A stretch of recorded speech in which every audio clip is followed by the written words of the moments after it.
আসসালামু আলাইকুম। আবারও চলে আসলাম নতুন আরেকটি ব্লগ ভিডিও নিয়ে। তো এখন সকালবেলা আমরা যাচ্ছি হসপিটালে। আমার মেয়ের দাঁতে পোকা হয়েছে, সেটা পুডিং করাতে। তো অনেক সকালবেলা বের হয়েছি, তাই নাস্তা করে বের হওয়া হয়নি। মেয়েকে একটা রুটি কিনে দিলাম, সেটাই খাচ্ছে। কেন একেবারে খালি পেটে থাকলে জানি না ওইখানে কতক্ষণ লাগবে, এর জন্য। কিছু হবে না মা,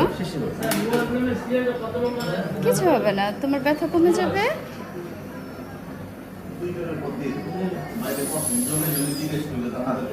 এই যে আম্মু আসছে, কিচ্ছু হবে না মা।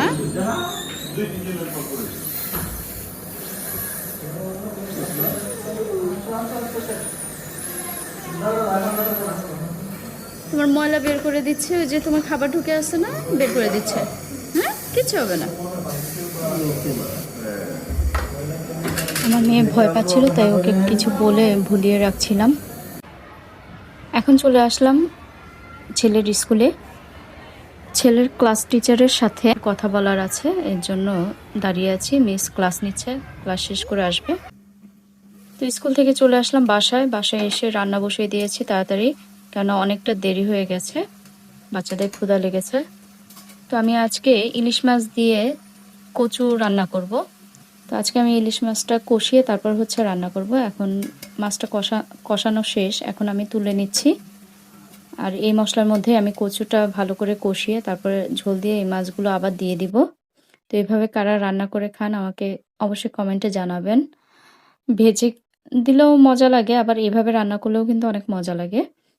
তো আমি এই কচুটা ভালোভাবে নেড়ে চেড়ে সামান্য একটু পানি দিয়ে কষিয়ে তারপরে এই রান্নাটা করব।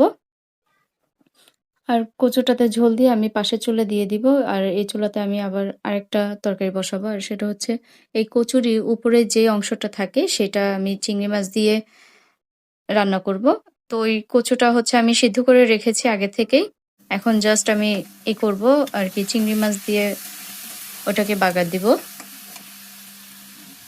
আমার ভিডিওটা কে কোথা থেকে দেখছেন অবশ্যই আমাকে কমেন্টে জানাবেন, আর আমার ভিডিওটা আপনাদের কাছে কেমন লাগলো সেটাও অবশ্যই জানাবেন। তো আমি কিন্তু এখানে মাছগুলো দিয়ে দিলাম, কথা বলতে বলতে কিন্তু আমার প্রায় রান্নাটা হয়েই আসছে।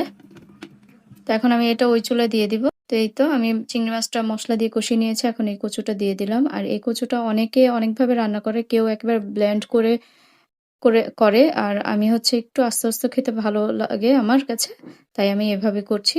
এটা খুরচুন দিয়ে আমি গুতিয়ে গুতিয়ে একটু নরম করে দিব। তো আজকে এই পর্যন্ত, আল্লাহ হাফেজ।